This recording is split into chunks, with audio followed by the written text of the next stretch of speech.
지체들과 구문에 있는 형제들과 또 해상에서 수고하고 있는 우리의 집사님들 기억하시고 그들의 수고에 하나님께 섬량하여 주시며 산지에 흩어져 있는 자녀들을 위하여 하나님 앞에 간절히 기도하며 하나님 나라와 교회 중심에 서기를 원하는 사랑하는 성도들의 기도를 연락하여 주시옵소서. 우리의 찬양을 하나님께 섬량하여 주시고 이 시간 임하셔서 우리에게 진리의 말씀의 선포를 통하여 주님의 세밀한 음성을 듣게 하여 주시며 하나님의 말씀을 통하여 펼쳐지는 하나님의 나라가 우리 가슴 깊이 새겨지며 그 나라를 누리는 복된 하나님의 백성들이 되도록 하나님께서 역사하여 주시옵소서.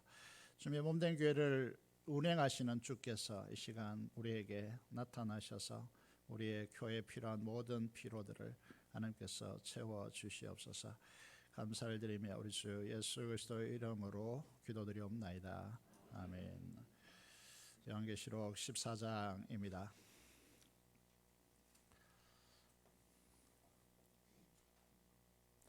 요한계시록 14장 1절에서 5절까지만 13절까지 본문이지만 5절까지만 읽도록 하겠습니다. 신약 성경 마지막 412페이지 요한계시록 14장 1절에서 5절의 말씀을 함께 해보시겠습니다. 또 내가 보니 보라 어린 양이 시온 산에 섰고 그와 함께 14만 4천이 서 있는데 그들의 이마에는 어린 양의 이름과 그 아버지의 이름을 쓴 것이 있더라. 내가 하늘에서 나는 소리를 들으니 많은 물소리와도 같고 큰 우렛 소리와도 같은데 내가 들은 소리는 검은고 타는 자들이 그 검은고를 타는 것 같더라. 그들이 보좌 앞과 내 생물과 장로들 앞에서 새 노래를 부르니 땅에서 속량함을 받은 14만 4천 밖에는 능히 이 노래를 배울 자가 없더라. 이 사람들은 여자와 더불어 더럽히지 아니하고 순결한 자라. 어린 양이 어디로 인도하든지 따라가는 자며 사람 가운데서 속량함을 받아 처음 익은 열매로 하나님과 어린 양에게 속한 자들이니 그 입에 거짓말이 없고 흠이 없는 자들이더라.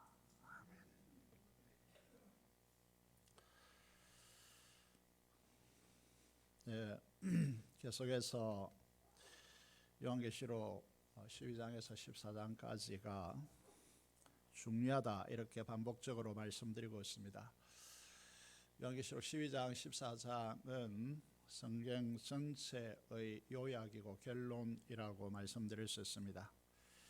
성경 전체의 요약이라 함은 하나님의 구원 역사를 총체적으로 일목요연하게 기록해 놓고 있다. 그런 의미에서 요한계시록 12장 14장을 제대로 이해하면 성경 전체가 꿰뚫어 보인다라고 그렇게 말할 정도로 중요하다고 말씀을 드릴 수 있겠습니다.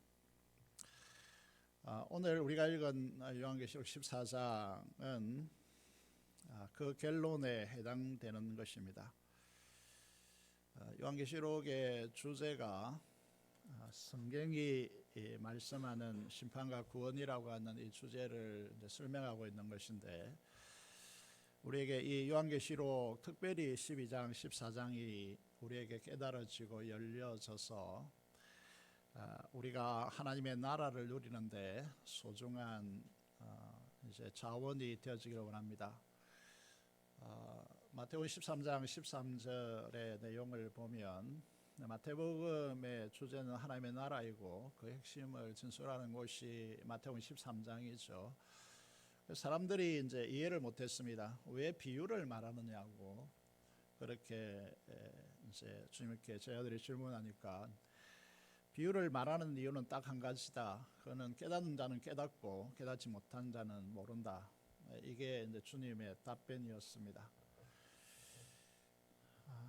이 계시록도 마찬가지인데 비유와 상징 언어를 쓰는 이유는 하나님의 백성들에게 이 성경이 열리고 모르는 자들에게 영원히 이제 닫혀지는 그런 결과를 낳는 것이죠. 그래서 제 아들이 이제 조용히 나와서 묻습니다. 왜 우리에게 이 비유의 진실을 가르쳐 달라고 이제 요청하고 그에 대해 답변하시면서 이렇게 주님께서 말씀하시죠. 너희가 지금 듣는 이 하나님의 나라라고 하는 이것은 선지자들과 많은 의인들이 보고자 했고 듣고자 했던 것들이다. 이렇게 이제 말씀하고 있습니다. 이 요한계시록 12장 14장에 걸쳐서도요 정말 중요한 것이고 이게 열릴 자들에게 열려져야 한다. 그리고 닫힌 자들의 영혼이 닫힌다. 이렇게 말씀을 드릴 수 있겠습니다. 그래서 12장 14장을 요약해 보면 우선 우리는 이 사탄의 666 책에 많이 들어보셨을 것입니다. 교회를 좀 다녀보신 분들은 666이라고 하는 이 말이 하도 많이 들렸고 특별히 제가 이 예수님의 재림의 시기를 어디로 두느냐에 따라서 관점이 달라진다 이렇게 이야기 말씀드렸습니다. 그래서 전 천년주의자들에 의해서 오늘 사용하는 이제 바코드 이야기를 하도 많이 해가지고 이 바코드가 666이다. 그 절대로 받으면 안 되고 이런 이야기를 이제 했습니다만은 그런 이야기를 하는 것이 아니고 이 사실을 이제 잘 아셔야 되겠습니다. 그래서 666 책에 사탄의 666 책에 이 부분을 우리가 좀 꿰뚫어 보아야 될 것 같습니다. 12장부터 이제 하늘에 있는 큰 붉은 용을 언급하고 있는데 그를 이제 묘사하는 부분들이 머리가 7개고요. 그 머리에 10뿔이 나 있고 그 머리마다 7왕관이 머리에 7왕관을 쓰고 있다. 이렇게 이제 이야기하는데 요약해서 말씀드리면 이는 성부 하나님의 능력과 권세를 모방하고 있습니다. 그래서 하나님께 부여되는 이제 숫자 좀 이따가 설명드리겠습니다. 숫자는 7인데 그걸 패러디하고 모방해가지고 사탄이 하나님의 능력과 권세에 비견되어지는 그런 힘을 가지고 있다. 이걸 이제 나타내고자 하는 것입니다. 이제 중간에 보시면 하늘에서 큰 전쟁이 있었습니다. 그래서 이 3분의 1 천사 무리 중에서 3분의 1을 이제 자기 편으로 끌어들여서 하나님의 군대, 그 군대 장관이 미가엘인데 미가엘과 천사들과 전쟁을 합니다. 전쟁에서 하나님의 보좌를 탐해서 전쟁하게 되는데 거기에서 사탄이 패배하고 큰 붉은 용으로 이제 묘사되는 이 사탄이 땅으로 쫓겨납니다. 그래서 땅으로 내려와서 이제 바다에서 올라온 짐승이 계시록 13장에서 전반부에 설명되어지는데 바다에서 올라온 짐승을 어떻게 묘사하고 있습니까? 그 모양은 표범 같다 이렇게 말씀하고 있고 그 머리는 사자 같고 발은 곰의 발바닥 같다 이렇게 설명하고 있습니다. 이거는 이제 무엇을 말하는 거 있는가 하면 마치 이런 이제 화면에 여러분 혹은 인터넷에 보시면 이런 이상한 그림을 그려 놓는데 그거는 그 그림을 이상한 물체를 이상한 존재를 설명하려고 하는 것이 아니고 그래서 이제 이게 이 바벨론 제국과 헬라 제국과 페르시아 제국 이런 정치적인 제왕 권력을 말하고 있습니다. 이는 상징적으로 이것을 이제 설명해 내는 것입니다. 상징이라고 하는 것, 비유라고 하는 것을 이렇게 잘 이해하셔야 될 것 같습니다. 그래서 이 세 가지가요 로마 시대에 와서 그동안 존재했던 모든 제국의 그 권력이 하나로 묶어져 있을 정도로 강력했다. 그런 의미에서 이제 이 세 존재가 합해지고 있죠. 그렇게 설명해 내는 것입니다. 그래서 이들이 이제 하는 이제 부분이 뭐냐면 어떤 것이죠? 그것은 이제 자신을 이 하늘의 황제로 표방합니다. 다시 말해서 그리스도의 주권을 이렇게 무너뜨리려고 하는 것이죠. 그래서 자신들을 단순한 왕을 넘어서서 황제로 칭호를 받고 그것을 넘어서서 우리가 일본 왕을 천황이다, 천황, 하늘의 황제라 부르는 것처럼 그렇게 신격화하여서 자신을 주 아도나이라고 부르게 합니다. 그래서 가장 문제되는 것이 이제 기독교죠. 왜냐하면 그리스도를 주로 우주의 왕으로, 만왕의 왕으로 섬기고 있기 때문에, 그래서 그리스도로 교회를 박해하는 것입니다. 이걸 적 그리스도다 이야기합니다. 그래서 요한계시록 13장 1절에서 10절의 내용은 바다에서 올라온 짐승, 이는 정치적인 절대 권력화되어진 세상의 정치적 권력들을 말하고 있는 것입니다. 세 번째 그 후반부에요. 요한계시록 13장 11절에 15절에 두 뿔을 가진 이게 순양을 이렇게 묘사하고 마른 용처럼 말한다, 이렇게 이제 이야기하고 있습니다. 여러분, 이것은 어디에서 왔는가 하면 아브라함이 이삭을 드릴 때요, 이삭을 드리지 않고 누구를 이제 바칩니까? 숯불에 그 두 뿔이 걸려 있는 순양을 제물로 삼아서 드리는 것이죠.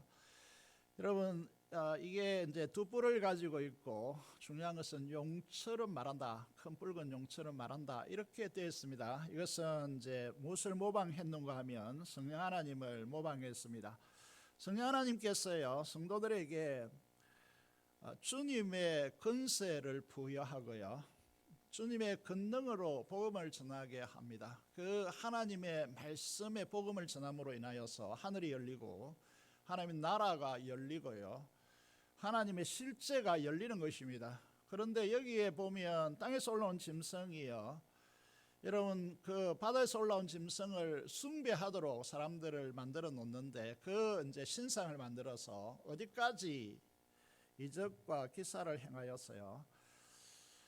그래서 어디까지 믿게 하느냐 하면 기적을 행하는 자리까지 오게 합니다. 그래서 이 책에요, 이 용과 두 짐승이 만들어내는 이 체계를 우리는 666의 체계이다, 이렇게 말합니다. 여러분, 이것을 이제 요약해 보면 성부와 성자와 성령을 모방하여서 용과 두 짐승을 통해서 특별히 경제를 중심으로 한 정치 종교의 통합적 체계를 만들어내고, 그것을 우리는 666의 체계이다, 이렇게 이제 말을 하는 겁니다. 그래서 이걸 이제 통합적 체계, 이게 666 체계이다, 이렇게 말씀드릴 수 있는 것입니다. 그래서 이런 이 사탄의 거대한 체계가 이 세상 속에 녹아 있다는 사실을 모든 성도님들이 이제 제대로 이해하셔야 된다, 이렇게 말씀드릴 수 있습니다. 이 666은 도대체 어디에서 이런 이야기가 나왔을까라는 것을 우리 성도들이 좀 이해하셔야 될 것 같은데요. 이걸 이제 게마트리아 방식이라고, 오늘 이제 바코드가 나오는 근거가 되는 부분들인데요. 유대와 그리스 로마 세계에서요, 이제 유행하던 게마트리아 방식이라고 말합니다. 이 방식은 어떤 것이냐면, 예를 들어서 네로 황제가 있습니다. 이 네로 황제를 히브리어로 음력하면 이제 그 게마트리아 방식으로 산출이 되면 666이 되는 것입니다. 여러분, 이 짐승을 헬라어로 이제 데리온이라고 그렇게 헬라어로 있는데요, 그걸 히브리어로 음력하면 666이 된다는 것입니다. 여러분, 이 부분에서요, 여기에서 이제 바다에서 올라온 짐승이요, 죽었다가 그 10개의 뿔을 가지고 있는 그 뿔 중 하나가 상처를 입어 거의 죽게 되었다가 사는 역사가 일어납니다. 이건 이제 우리가 로마의 역사를 좀 이해해야 될 것 같은데요. 베드로와 이제 사도 바울, 또 수많은 이제 사도들과 성도들이 순교를 당했던 네로 황제가 있습니다. 이 네로 치하에서 엄청난 박해가 진행되었죠. 이 네로가 원로원과의 갈등 속에서 자살해서 죽습니다. 그런데 이제 그 뒤에 4명의 황제가 되었지만 단명했습니다. 이 단명했다는 말은 정치적인 혼란이 가중됐다, 이런 뜻이겠죠. 그런 이제 상황 속에서요, 어떤 이제 흉흉한 소문이 들렸냐면, 네로가 실제로 자살한 것이 아니다, 살아있고 로마의 대적 국가인 이제 국가에 가서 그 나라의 군대를 이끌고 로마로 침공하여서 로마를 다시 한번 지배할 것이다라고 하는 이 이제 소문들이 퍼지게 된 것이죠. 이런 이제 이 로마의 혼란 속에서요, 누가 등장하느냐 하면 유대를 점령한 베스파니안이라고 하는 이 왕이요, 이 황제로 등극합니다. 그 아들이 티투스고요. 그를 이어서 황제가 되어지는데요. 여기에 이제 티투스는 잘 알죠. 티토 장군이라고 해서 AD 70년에 주님의 예언대로 성전이 파괴되어지고 돌 위에 돌 하나도 남기지 않는 성전을 파괴한 장군이고 황제로 이릅니다. 그 뒤에 도미티안이 황제로 등극하게 되어지는데요. 여기에서 이제 이 도미티안 황제 속에서 전례 없었던 그 후에도 없는 엄청난 박해가 기독교인들에게 자행되는 것입니다. 그 이유는요, 이제 이 도미티안이요, 로마의 재건을 구축하고 로마의 종교 기독교를 이제 배격하고 로마의 종교를 이제 국가 종교로 이렇게 형성하고 여기에 이제 자기 자신의 우상 신상을 만들어서 신격하고 주로 고백하게 하고 기독교의 대대적인 박해를 이제 가져가는 것이죠. 여러분, 이 666의 이제 이 숫자요, 이 도미티안을 중심으로 한 사탄이 개입해 들어오고 여기에 종교 지도자들이 이것을 뒷받침하는 체계, 이 체계를 666 체계라고 이야기하고 있고, 여러분 성경을 이제 화면에 못 띄워서 13장 17절을 보시면요, 17절에 짐승의 이름이다. 이 표는 짐승의 이름인데 그 수라, 지혜가 여기 있으니 총명한 자는 그 짐승의 수를 세어보라. 그것은 사람의 수니 그 수는 666이니라. 이렇게 이제 이야기하고 있습니다. 여러분, 이 이제 부분에 대해서 우리는 이 사실요, 666이라고 하는 이 체계를 우리는 이제 꿰뚫어 보고 있어야 말세 지마를 이제 걸어가고 있는 그리스도인들이 14만 4천으로 전국에서 어린 양의 노래를 부를 수 있을 것으로 그렇게 보입니다. 큰 용과 두 짐승은 삼일째 하나님의 역사와 사랑의 총체라고 할 수 있는 교회를 무너뜨리려고 하는 것입니다. 자, 이게 왜 교회가 중요하냐? 우리는 이제 우리가 일상적으로 곳에 모여서 예배드리고 늘 보는 분들이기 때문에 교회의 중요성을 깊이 인지하지 못하는 경향성이 좀 우리에게 있습니다. 그런 의미에서 교회가 얼마나 중요한가라고 하면, 사탄이 왜 이 땅에 내려와서 패배하고 하늘에서 패배하고 이 땅에 내려와서 두 짐승을 동원하였어요. 정치적인 체계 그리고 종교적인 체계를 하나로 묶어내어서 이제 교회를 공격하는 이유는 하나님의 삼위일체 하나님의 역사가 어디로 집중되어 있습니까? 모든 하나님의 역사는 교회에 집중되어 있습니다. 교회를 가장 사랑하시고요, 교회에 하나님의 전부를 두고 있습니다. 그런 의미에서 이 교회를 파괴하는 행위, 교회를 파괴하는 것은 하나님을 가장 가슴 아프게 하고 고통으로 몰아넣는 방식이기 때문에 교회를 이제 무너뜨리는 두 가지 방식을 사용하고 있습니다. 하나는 이제 정치적인 힘을 통하여서 주로 이제 황제를 섬기지 않는 교회를 박해합니다. 두 번째로요, 이 시대가 아니면요, 이제 이 체계가 가지고 있는 경제적인 체계를 통해서 교회를 유혹합니다. 그래서 경제적인 부와 그것을 뒷받침하는 정치 종교적 체계의 통합이기 때문에 이 666 체계가 무엇이 문제되느냐 하면 주 대신 그리스도와 몸된 교회를 분리시킵니다. 교회에서 그리스도가 이제 사라진다면 그 교회는 죽은 것입니다. 생명을 잃은 것입니다. 그리고 또 하나는 경제적인 부와 그것을 뒷받침하는 정치 종교의 체계를 구축함을 통하여서요, 가장 중요한 교회가 누려야 할 가장 중요한 하나님의 나라, 생명과 영생과 풍성한 하나님의 나라를 보지 못하고 누리지 못하게 만듭니다. 이게 가장 중요한 유혹의 내용이라고 할 수 있습니다. 여러분 큐티 체계, 큐티 자료 매일 성경 체계를 보시면요, 금요일 큐티 우리가 이제 주일마다 성경 본문을 삼고 있는 본문이고요. 거기에 이제 그룹 토의를 하게 됐습니다. 그 그룹 토의의 내용이 보면 이런 내용이 있거든요. 이게 666 체계가 무엇을 말하는 것인가? 우리 현실적으로 좀 생각해 보면 소비주의다, 물질주의다, 성공주의다, 주의를 붙였습니다.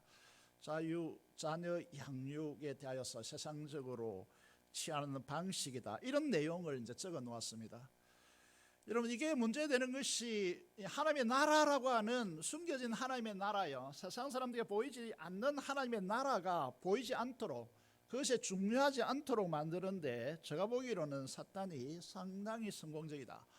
이 세상의 구조에서 보면요, 그렇게 말씀드릴 수 있습니다. 이 12장에서 14장까지 이 용의 체계요, 666의 체계를 이렇게 이제 설명해 갑니다. 그 중에요, 하나님께 가장 중요한 것이 뭐라고 했죠? 교회라고 했습니다. 교회는 어떻게 설명하고 있는가라고 하는 부분을 이제 우리에게 말씀하고 있습니다. 12장의 초반부에 보시면요, 교회를 이렇게 설명해 내고 있습니다. 1장에 하늘에 큰 이적이 보입니다. 표적이라고 말하면서요, 이 성경에서 이적과 표적이라고 하는 것은 하늘이 열린다, 이런 이제 의미를 가지고 있는데요, 여기 보시면 교회를 설명할 때에 태양을 옷 입고 있고 해를 옷 입는다, 이렇게 해가 아니고 해를 옷 입고 태양입니다. 태양을 옷 입고 그 발 아래 달이 있고 그 머리에는 12별의 간을 쓰고 있다, 이렇게 말합니다. 이것은 우리가 이해하기 위해서는요, 요셉의 꿈을 보아야 합니다. 요셉의 꿈을 보시면요, 곡식이 12단이 일어나서 자기에게 절하고 있고요, 그 뒤에 해와 달과 별들이 요셉에게 절을 합니다. 그죠? 여러분, 이 꿈이 무슨 말하고 있느냐 하면, 우리는 이렇게 이제 말할 수 있는데, 요셉을 이야기하면서 야, 우리 자녀들에게 너 요셉처럼 30세 총리가 되어지고, 요즘 세계 보면 계속 정치 지도자들의 나이가 젊어지고 있죠. 그래서 요셉처럼 꿈을 꾸고 그렇게 성공적으로 살라라고 이야기하지만, 이건 그런 이야기를 하고 있는 것이 아니고, 여기에서 보는 대로 교회가 얼마나 영광스러운 존재인가, 요셉은 교회의 비전을 품은 것입니다. 여러분, 이 사실을 우리가 보셔야 되는데요, 교회는 하나님의 이 얼굴에서 비치는 빛이 태양보다 더 빛나는 빛을 비추고 있습니다. 이걸 이제 태양 같다, 이렇게 말하는데요, 여러분, 교회는 주님의 최고의 영광을 옷 입고 있는 주님의 신부입니다. 그리스도의 영광에 동참하고요, 그 통치 7별이 의미하는, 이제 12별이 의미하는 것이죠. 그 통치를 실현하는 존재로 서 있다는 겁니다. 여기에 대해서 시편 2편과 에베소서 2장 6절을 통해서 이 사실에 대해서 분명히 우리에게 보여주는 것입니다. 자, 교회라고 하는 것이, 교회라고 하는 존재가요, 꽃이라고 하는 말은 잘못된 표현입니다. 교회라고 하는 인격, 우리 사람입니다. 사람의 모임 공동체가 교회죠. 이 교회가 얼마나 엄청나고 영광의 존재인지를 우리가 깨달아야 된다는 것입니다. 그래야 666 체계 속에 매몰되지 않고 유혹받지 않는다는 것이죠. 여러분, 그런 제 의미에서요, 우리가 이 교회라고 하는 공간은요, 성령 충만함으로 말씀을 통하여서 주님의 영광을 옷 입고 있는 곳입니다. 생명과 하나님의 나라가 드러나야 할 곳이고요, 666 체계라고 하는 것은 계속해서 설명을 드렸지만은, 이 세상에 이 죄로 인한 자원의 결핍 속에서요, 한계되어지니까 서로 실력을 뽐내는데, 어떤 실력을 뽐내느냐 하면, 이 제한된 자원 속에서 어떻게 자신의 자원으로 이렇게 축적하여서 이제 착지하고 축적하느냐의 게임입니다. 이 세상 경제 체계라는 것이요, 사탄의 체계라고 하는 것이요, 제 결핍 속에 존재하고 있는, 여러 차례에 걸쳐서 이 사실에 대해서 많은 성경을 통해서 말씀드렸기 때문에 이해하리라고 봅니다. 이 체계 속에 녹아들어서 교회가 새 속에 물든다라고 하는 말은 우리가 다른 교회보다 재정이 많은데 이런 식으로 구축하는 겁니다. 우리가 다른 교회보다 사람이 많은데 작은 교회 중에서 우리가 그래도 우리가 정말 탁월한데 이런 식으로 구축하는 것이죠. 여러분, 이런 구조를 가지면 안 됩니다. 그래서 교회에 새 속에 물들었다 이 말은요, 이런 666 체계 속에 물들었어요. 서로를 경쟁 상대로 보는 겁니다. 그래서 서로 다투죠. 서로 자기 주장을 펼치죠. 여러분, 땅으로 쫓겨난 용의 존재가요, 사탄이요, 이 세상 권력과 세상의 정치적 권력과 거짓 선지자들요, 종교적 지도자를 통해서 교회를 파괴하고 하나님의 나라의 그 생명과 풍성함을 누리지 못하게 하는 그런 쪽으로 확실하게 이제 역사하고 있다는 사실을 피부적으로 우리가 느낄 수 있느냐 느끼지 못하느냐라는 것은 중요한 문제입니다. 우리에게 있어서 주님께서 교회를 얼마나 사랑하시는가에 대하여서 우리는 뭐 은혜를 받은 분들은 두말하지 않아도 너무 잘 알 겁니다. 그래서 요한계시록 12장 14절부터 16장 6절의 내용요, 3년 반, 이게 41개월 1260일요, 큰 독수리 두 날개로 교회를 보호하시고 그 사막 가운데로 이동시켜서 세상에서 분리시키는 겁니다. 이것을 양육하게 하시고 이 제자 과정을 거치는 것이죠. 그런데 거기까지 사탄이 쫓아왔어요. 사막 가운데 이게 숨어 있는 교회, 특별히 보호해 있는 교회요, 이 물을 강같이 그곳에 쏟아내어서 그 교회를 침몰시키려고 합니다. 이게 우리가 현재 처해 있는 구조라고 하는 것이죠. 구조라고 하는 것입니다. 그렇게 될 때 하나님께서 땅에 입을 벌리게 하셔서 그 쏟아내는 물을 땅 안으로 다 집어삼키고 교회를 보호하십니다. 여러분, 이런 이제 내용을 통하여서 이사야 43장 참 은혜 받는 성경 중 구절 중에 하나이죠. 이사야 43장을 보시면요, 4절, 2절에서 4절, 7절을 이제 화면에 기록해 놓고 있는데 보시면, 여러분, 하나님께서 이제 이 교회를 어떻게 진술하느냐 하면 하나님의 영광을 위하여 창조한 자다 이렇게 이제 표현하고 있고요. 이들이 얼마나 이제 엄청난 존재인가 하면 하나님의 눈이라는 것은 보통 눈이 아닙니다. 그죠? 우리의 폐부를 다 살펴보고 있고 우리의 제약도 다 보고 있습니다. 그런데 그분이 교회를, 우리를 어떻게 보고 있느냐 하면 우리 같이 이렇게 이런 자를 보배롭고 존귀하게 여기고 사랑한다라고 그렇게 말하고 있습니다. 이런 엄청난 자들이기 때문에 물 가운데, 홍수 가운데 침몰하지 않고요, 불꽃 가운데 지날 때도 타지 않도록 보호하겠다라고 하는 말씀을 하시는데, 이걸 이제 요한계시록적 관점을 통해서 이렇게 기록하고 있는 것이죠. 여러분, 이제 이런 사랑을 받은 구약 교회인 이스라엘과 신약 교회인 이제 우리 기독교에 대해서 우리가 그럴 할 만한 자격을 갖추고 있는가? 전혀 그렇지 않았다는 것이죠. 여러분, 모세오경의 이제 이게 결론이라고 할 수 있는 신명기 7장 7절 8절을 보시면요, 여러분, 이스라엘이 뭐 뛰어나서 노벨상을 뭐 60% 이상 다 받아가고 뭐 이런 이야기를 할 수 있는데 하고 있는데요, 그런 이스라엘에 대한 이야기는 성경에 의한 그런 이야기 아닙니다. 이스라엘 택한 것은 한마디로 말하면 너희가 가장 작기 때문이다. 너희가 가장 약했기 때문이다. 너희가 정말, 우리가 속된 표현으로 보면 너희처럼 형편없는 자가 없었기 때문에 너희를 택했다는 것입니다. 그런 너희를 너희 조상 아브라함과 약속했기 때문에, 언약을 통해 약속했기 때문에 너희를 속량했다라고 그렇게 말하고 구원의 통로로 삼으셨다라고 말을 하고 있는 것입니다.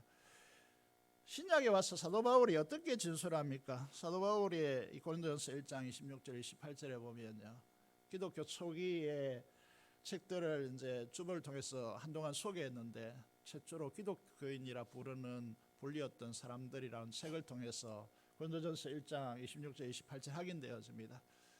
사도 바울이 이야기합니다. 기독교 초기에요, 예수님을 믿은 사람들은 로마 황제의 휘하에 있던 그런 뛰어난 자들이 아닙니다. 종들입니다. 노예였습니다. 대부분이 다 노예였습니다. 그리고 대부분이 다 참정권도 없는 그 당시에요. 여성의 지위가 회복되기 전에 고대 투표도 할 수 없었던 여인들이었습니다. 이들을 하나님께서 택하였어요. 사탄이, 잘 보십시오. 구도를 잘 보시면요, 사탄이 세상의 최고의 권력자 그리고 종교의 최고의 지도자들을 함께 묶어서 666 체계를 만들었고, 이건 철옹성 로마 도미티안으로 대표되는 철옹성 같은 로마인데, 세상에 밟아버려도 사라질 것 같고요, 그런 이제 종들과 여인들을 택하셨어요. 거대한 로마를 부수는 겁니다. 부수는 거라고. 이게 기독교라는 거죠. 그러면 우리가 누구이냐라고 하는 것인데요, 우리는 누구일까요? 여러분들이 하나님 앞에서 저 사람보다 나은데 이렇게 교만스럽게 여러분 바라볼 수 있을까요? 여러분, 우리는요, 이런 이제 부분에서 이제 생각해 보면 교회의 존재 이유와 사명을 이제 우리의 이 세상에 우리가 존재하는 이유를 이제 생각해 볼 수 있을 것 같습니다. 이제 보면요, 교회된 그리스도인들은 두 가지 강력한 무기가 있다. 다시 말해서 이 세상에 동원된 총체적 권력과 이 세상에 가지고 있는 자본적 힘을 통해서 교회를 무너뜨릴 수 없는 두 가지 중요한 이유가 있다. 이렇게 설명합니다. 그 두 가지 중요한 이유가 무엇입니까?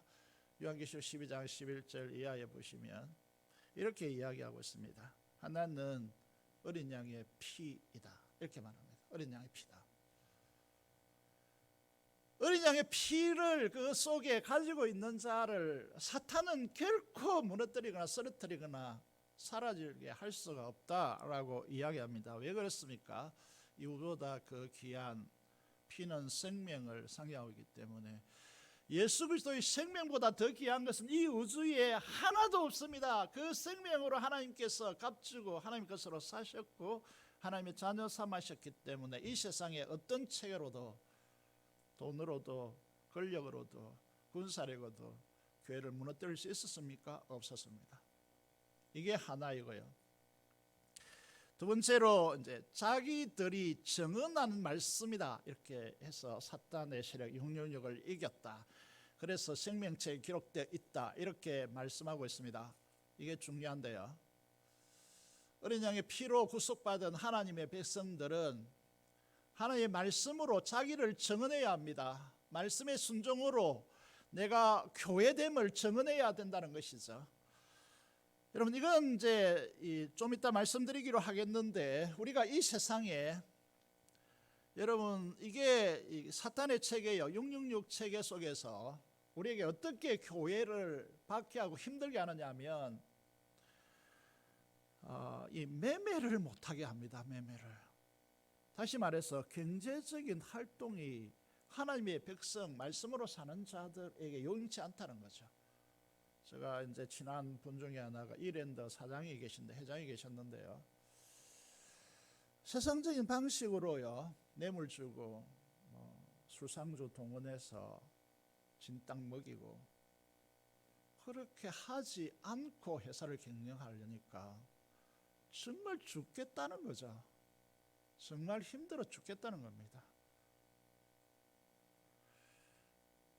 여러분, 이런 이제 방식이요, 이런 방식을 취하지 않으면 살 수가 없는 세상을 만들어 놓고 있다는 거죠. 여러분, 이런 이제 세상에 대한 분별력과 통찰력이 필요하고 믿음으로 인내함이 우리에게 필요하다는 거죠. 그래서 그리스도인들이 세상에 살기가 쉽지 않죠. 여러분, 쉽지 않습니다. 힘들죠. 너무 힘든 것 같습니다. 그래서 우리에게 요한계시록 12장에서 14장을 통해서 우리에게 어떤 하나님께서 말씀하시고 있느냐 하면, 세상의 착지와 축적의 제국주의요, 자본주의 체계에 대해서 분별하라, 통찰을 가지고 그 사실, 그 체계에 대해서 이제 이해하라고, 사탄의 정치, 종교를 통해서 경제를 우선시하는 666 체계를 분별하고 저항하라고 그렇게 말씀하고 있습니다. 이런 이야기에 대해서 우리가 별로 생각을 잘 하지 않죠, 그죠? 생각을 잘 하지 않습니다. 내가 공부하는 이유가 뭐지? 내가 직장 다니는 이유가 뭐지? 내가 사업을 하려고 하는 이유가 뭐지? 이런 생각을 이제 대체로 잘 하지 않습니다, 그죠?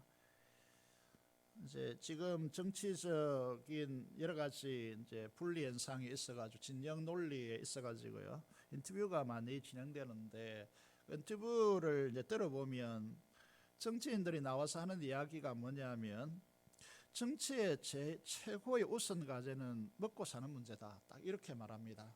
그 뒤에 무엇이 있는지는 잘 모르겠습니다만은 우리가 기독교 교회를 다니는 이유요, 하나님을 믿는 이유를 혹시 이렇게 산정하고 있는 분이 있을지 모르겠습니다. 11조를 드리고 감사함을 드리고 기도하는 이유가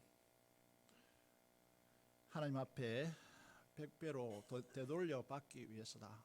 하나님의 축복을 이런 물질적인 보상의 개념으로 잡고 육체적인 건강만을 바라보시는 분이 있는지 모르겠습니다만은, 여러분 한국 교회가 워낙 그렇게 이제 이야기를 해 놓아서 이거는 속는 겁니다. 신앙에 속는 부분이라는 거죠. 자, 이런 이야기를 해보죠. 마태복음 20장에 보면 이제 포도원 품꾼 비유가 나오죠. 그 포도원 품꾼 비유를 잘 알 겁니다, 그죠? 무슨 비유입니까? 포도원의 주인이 일꾼을 부릅니다. 이제 우리나라 이제 시간으로 계산해 보면 오전 9시에 나가서 일꾼을 불렀습니다. 오전 9시에 나와서 6시에 마치니까 하루 종일 노동한 겁니다. 그런데 이제 그래도 이 시대가 워낙 로마의 속국으로 있었기 때문에 힘들었죠. 그래서 이제 하루 먹고 사는 것이 여의치 않았습니다. 그래서 또 노동 그 시장에 가보니까 사람들 놀고 있어서 주인이 긍휼의 마음으로 사람들 또다시 부릅니다. 마지막 언제까지 부릅니까? 오후 5시, 6시에 마친다. 오후 5시까지 나와서 사람들을 불러드립니다. 그런데요, 노동 임금을 계산하는데 5시부터 온 사람부터 줍니다. 약속한 대로 하루의 품삯 한 데나리온을 줍니다. 하루 품삯요. 그런데 이제 마지막 5시에 온 사람에게 한 데나리온을 주니까 9시 온 사람들은 한 10배 더 줄 것이라고 기대하겠죠, 그죠? 그런데 한 데나리온밖에 주지 않습니다. 이 비유가 가지는 의미가 뭐예요? 이게 하나님 나라의 법칙이라는 겁니다. 그러면서 나중에 어떻게 말합니까? 먼저 된 자가 나중되고 나중된 자로서 먼저 될 자가 많다라고, 많을 것이라고. 하나님 나라는 이런 곳이라고 주님께서 말씀하십니다. 무슨 말씀을 하고 있을까요? 도대체 여러분, 이 666 체계를 이해해야 이 비유가 풀립니다. 이 말씀이 풀린다는 거죠. 여러분, 우리는 666 체계 속에서 이 비유가 도무지 이해가 되지 않습니다. 그래서 어떻게 풀든지 간에 좀 이게 이해가 잘 안 되죠. 그런데요, 우리의 체계는 666의 체계를 통해서 그렇게 물질적으로 육체적으로 보상하는 그런 나라가 아니라는 겁니다. 물질을 넘어서 있다라고 하는 것이죠. 666 체계에 물들어서 그것을 고집하고 물질적 보상의 차원에서 하나님을 더 잘 믿겠다라고 하는 사람들은 이 하나님의 나라, 포도원 품꾼 비유에서 나타나는 도대체가 5시 온 자들에게 한 데나리온을 주고 9시 온 자들에게 한 데나리온을 주는 이 방식이 도무지 이해가 되지 않는 것이죠. 그만큼 이게 이제 666 체계를 이해하고 하나님의 나라를 이해하는 것이 중요하다, 이렇게 말씀을 드릴 수 있죠. 그래서 주님께서 우리에게 가르쳐 놓았습니다. 무엇을 가르쳐 놓았는가 하면 주기도문 열심히 예배 때마다 우리 교단과 교회가 이렇게 요구하고 있는 것이죠. 너희가 예배 때마다 주기도문을 외우고, 주기도문 중에서요, 이게 일용할 양식 천국, 오늘 우리에게 일용할 양식을 주시고 이 부분을 중심으로 해서 하나님을 향한 기도, 또 우리를 위한 기도, 이 세 개로 이제 구별된다. 이렇게 구조를 분석할 수 있죠. 그런데 이게 가장 중요한 것이 일용할 양식 추구이다. 이렇게 이제 말씀드릴 수 있고요.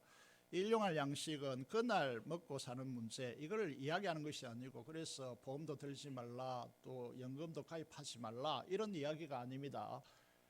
이것은 너희가 666 체계로, 사탄이 주는 체계 속에서, 제 결핍 속에서 축적하고 경쟁하여서 다른 사람의 것보다 내 것으로 더욱더 많이 축적하고, 이렇게 되면 상대적으로 저 아프리카에 있는 사람들요, 자원이 부족한 그들에게 자원이 풍족한 사람들이 나누어주고 그들을 도와주고 함께 어울려 사는 이 지구촌을 만들어야 되는데, 자국의 경제 이익만 우선시하는 이 체계를 계속해서 앞으로 더욱더 공고하게 만들어 갈 겁니다.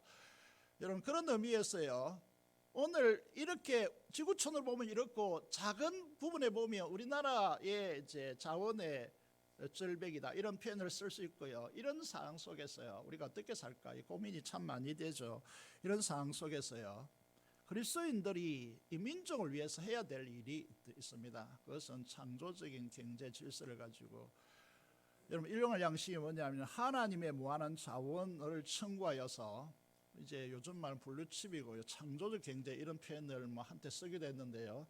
오늘 우리에게 구축되어야 될 이 민족을 책임지고 이 민족 속에 드리워져야 할 이제 기독교인의 책임감은 무엇인가 하면, 하나님의 무한한 자원을 이제 기도하여 청구하고 그 자원을 공급받아서 내 가정과 이웃과 이 민족을 살리는, 여기에 책임감을 져야 된다, 이런 말이 되는 것입니다.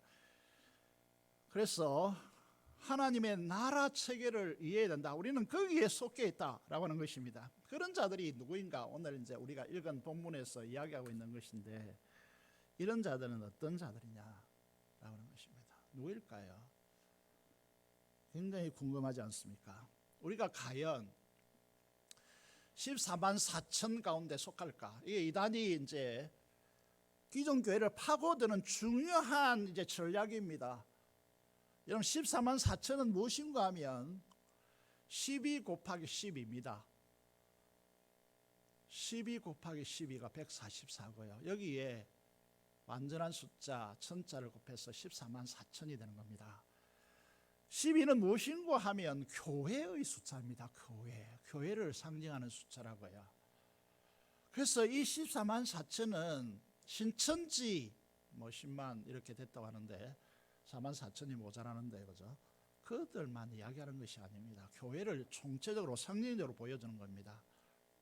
이 사람들이 누구있냐라고 하면, 첫 번째로요, 순결한 자다.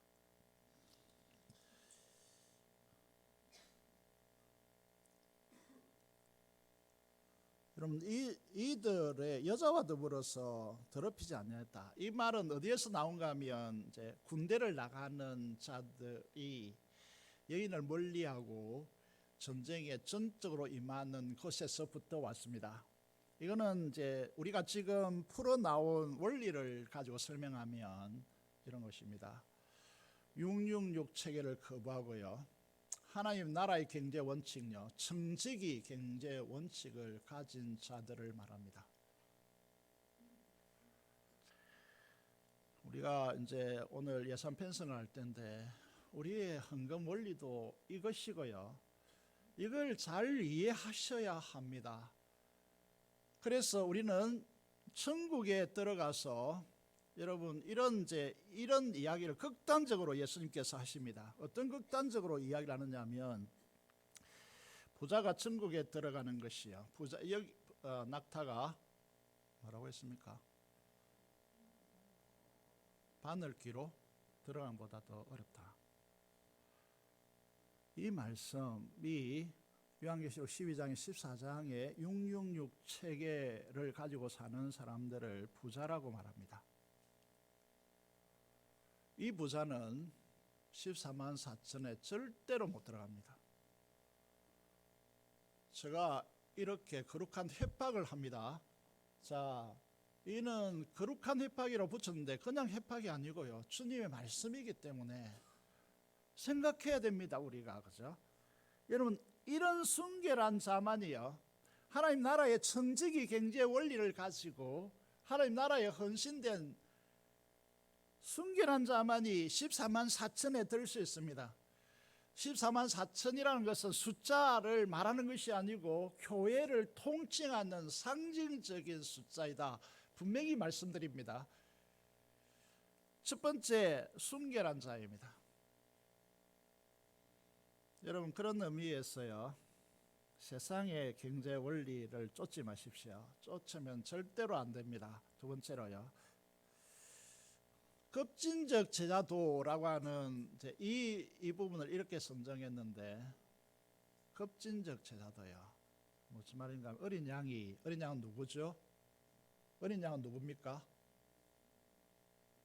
어린 양은 누구죠? 예수님이죠.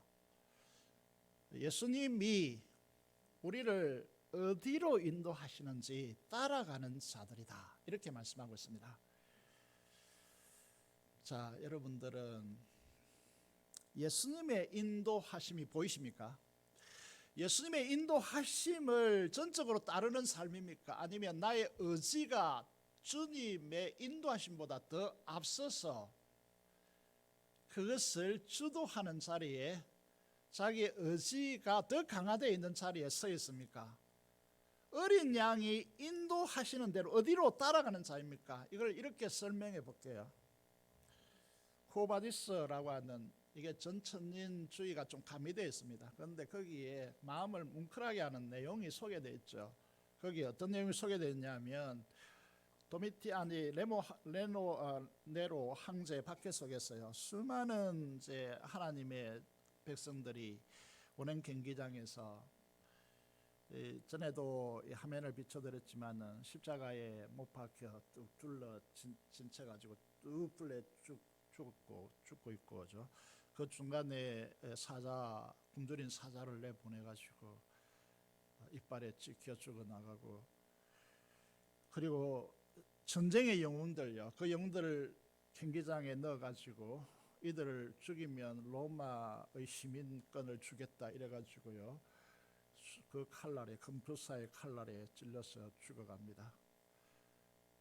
그렇게 죽어가면서도요, 베드로 지도자죠, 당신은 죽으면 안 된다, 당신이 죽으면 치명타가 온다, 이래서 밀어냅니다. 그 오는 경기장에서 빠져나오죠. 그래서 그때 주님께서 빠져나오는 베드로를 거쳐서 운행 경기장으로 들어갑니다. 그때 이제 유명한 고백이 나오죠. 주여 어디로 가십니까? 이게 쿠오바디스입니다. 주님 대답이 뭡니까? 네가 빠져나온 그 자리에 내가 가서 다시 죽으려고 한다. 그때 베드로가 눈물로 주의 발을 붙들죠. 내가 가겠습니다. 가서 어떻게 죽었습니까? 십자가에 바로 못 박혀 죽을 수가 없다. 그래서 어떻게 했습니까? 거꾸로 매달아달라. 많은 사람들 보는 가운데서 거꾸로 매달아 십자가에 처형해서 죽습니다. 여기에서 나왔습니다. 어린 양이 어디로 인도하든지 따라가는 자다. 여러분, 어느 지점까지 따라가고 있습니까? 적절하게 가면서 그렇게 살아가고 있지 않는지. 여러분, 주님께서 어디로 가든지 인도하신 데 따라가는 이들이 이제 14만 4천의 특징이다, 이렇게 설명하고 있고요. 또 이제 세 번째로 속량함을 받은 자, 이게 이제 구속이라는 말이죠, 그죠? 그리고 첫 열매라고 하는 표현이 나오는데, 이 첫 열매는 뭐예요? 고린도전서 15장 20절의 말씀을 보면, 오늘 죽은 자의 주님께서 죽은 자 가운데서 부활하셔서 첫 열매가 되셨다. 이 첫 열매에 우리가 참여하고 있는데, 이거는 주님의 부활에 참여해서 우리 영이 거듭났다, 우리 영이 살아났다, 이걸 이제 첫 열매에 참여하고 있다는 뜻입니다. 그래서 그런 주님과 연합하게 되어 있죠. 주님과 연합되어 있다라고 하는 것입니다. 이들은 두 가지 이제 중요한 특징을 드러내고 있는데, 마지막에 거짓말을 하지 않는다, 이렇게 됐습니다. 거짓말을 하지 여러분 우리가 다 거짓말 하죠. 거짓말 잘하지 않습니까? 그죠? 아닌 것처럼 하고 있을지 모르겠지만은 다 거짓말 잘합니다 우리가. 그래서 저는 이제 이 말씀을 읽으면서요, 많은 찔림이 있는데 이렇게 좀 이야기하고 싶습니다. 어제보다 오늘이, 오늘보다 내일이 주님과 깊이 동행하면서 나의 연약함에서 오는 죄와 이 거짓됨에서 이제 더욱더 해방되어 자유하여서 진실을 구하고 있는가, 이런 이제 질문을 좀 하고 싶고요. 성도들이 진실해야 됩니다. 거짓말하면 안 됩니다. 왜냐하면 이게 사탄의 구조는 속이는 것이기 때문에 그리스도인들이 속인다, 이거는 있을 수가 없는 방식이다. 거짓말하는 이유는 자신을 이제 사람들 앞에 이렇게 뭐라고 해야 됩니까? 드러내게 높이기 위해서 거짓말하는 거죠. 그래서 거짓말하시면 안 됩니다. 거짓말하지 않는다, 이렇게 됐고요. 두 번째로요, 좀 어려운 마지막 부분인데 마지막이에요. 뭐라고 말씀하십니까? 5절 이제 14장 5절에 보면 흠이 없는 자들이다, 이렇게 돼 있죠. 이거는 이제 이 제사 드릴 때요, 제사 드릴 때에 흠 없는 제물로 하나님 앞에 드리는 것을 의미하고 있습니다. 그래서 흠 없다라고 하는 말은 하나님 앞에 온전한 예배를 드린다, 이런 뜻이 되겠습니다. 그래서 예배에 자신의 생명을 건다, 이렇게 말씀드릴 수 있고요. 자신을 온전히 드려서 하나님 앞에 예배자로 하나님 앞에 드리는 자들이다, 이렇게 말씀드릴 수 있고요. 이것은 여러분들이 이제 하나님 앞에 예배하기 위해서, 이 예배를 위해서 얼마나 자신이 준비된 모습으로 하나님 앞에 예배자로 나오느냐, 이 시간이 하나님 앞에 최고의 모습으로 드려지기 위해서요, 우리는 얼마나 우리 자신의 삶을 관리하고 하나님 앞에 자신을 드리기 위해서 총체적인 노력을 경주하느냐라고 하는 이런 이제 말씀이 되는 것입니다. 여러분, 그런 의미에서 이제 우리가 이 시간 관계상 6절부터 13절까지 읽지 않았는데요, 12절에 보시면 여러분, 이게 만약에 우리가 구원받지 못하고 이 666 체계 속에서 이런 이제 이 포도주를 마신다면 그 결과는 처참합니다. 불과 유황으로, 10절에 보면 불과 유황으로 고난을 받는데 한순간이 아니고 11절에 보면 그 고난의 연기가 세세토록 올라간다, 이렇게 이야기하고 있고요. 짐승과 그 우상에게 경배하고 그의 이름표를 받는 자는 누구든지 밤낮 쉼을 얻지 못하리라, 이렇게 되었습니다. 그런데 12절에 보면 구별되죠. 성도들, 교회, 주님의 몸된 교회는 인내한다. 어떤 인내이냐 하면 그들은 하나님의 계명과 예수님에 대한 믿음을 지키는 자다, 이렇게 이제 말씀하고 있고요. 13절에 보면 죽음마저도 복이 된다라고 하는 말씀으로 이제 마무리 짓고 있습니다. 사랑하는 성도 여러분, 오늘 이제 이 말씀을 통하여서 교회의 영광됨과 이 세상, 이 교회를 무너뜨리려고 하는 사탄의 엄청난 이제 이 공격이 무엇인지, 특별히 밖의 시대를 살고 있지 않는 우리들에게 가장 이제 도전이 되는 것이 이제 이 말씀 생생하게 이제 들리기를 원합니다. 부자가 천국에 들어가는 것이 낙타가 바늘귀로 들어가는 것보다 더 힘들다라고 하는, 여러분, 그래서 우리가 이 체계 속에서요, 이 세상의 체계 속에서 666의 체계로 살려고 하는 이 삶의 방식을 철저히 회개하여 내려놓고요, 하나님 나라를 추구하는 하나님 나라의 청지기로 하나님 앞에 굳건히 서서, 여러분, 우리가 이제 하나님의 말씀을 따라 하나님 말씀에 순종하는 자로 진실되고 거짓이 없고 하나님께 참된 예배자로 천국에 들어가서 어린 양의 새 노래를 부를 수 있는 그런 자로 하나님 앞에 든든히 분명히 나타나는 그런 하나님의 백성들이 되시기를 주님의 이름으로 축복드립니다. 기도를 드리겠습니다. 우리 삶을 돌아보시고 짐승 체계, 666 체계, 짐승을 숭배하는 것 온전히 내려놓고 하나님 나라의 청지기로서 어린 양을 예배하는 새 노래를 부를